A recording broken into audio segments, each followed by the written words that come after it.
This is lowering. This is lowering to create resistance in my foot. Then when I'm lowering resistance, then I create this control body position or center balance position. Then I have drive action. So from this I push my body to create this control position, center balance. Then I have drive action. So I transfer my weight, I transfer my body with footwork. And then I continue to pull my body on next leg.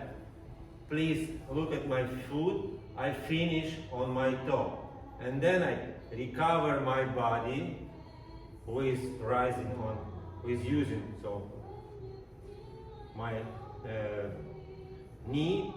Then I need to create some more extension position to recover my foot.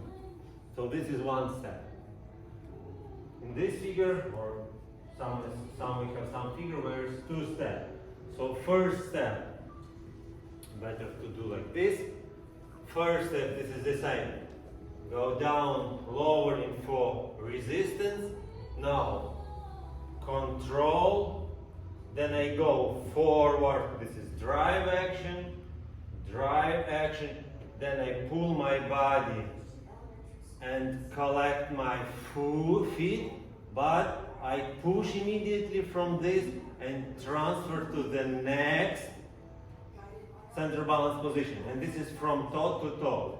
That's why before we need to finish here not on flat. We go not from flat position. We have to finish on toe. So this is collecting.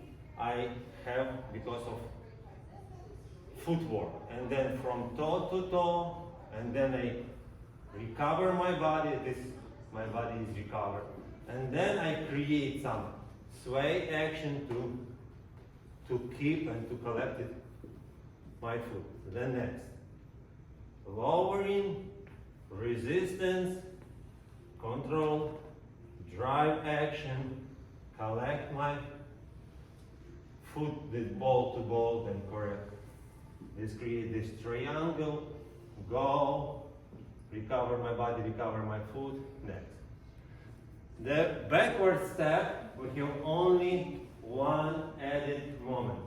So when I'm lowering, I'm not lowering with collected feet. When I'm lowering backward, I immediately have preparation. So first I have preparation, and then lower, resistance, control, yes, drive action, control, like center balance position, then pull body and go from toe to toe, collect, the same, preparation. Okay, thank you.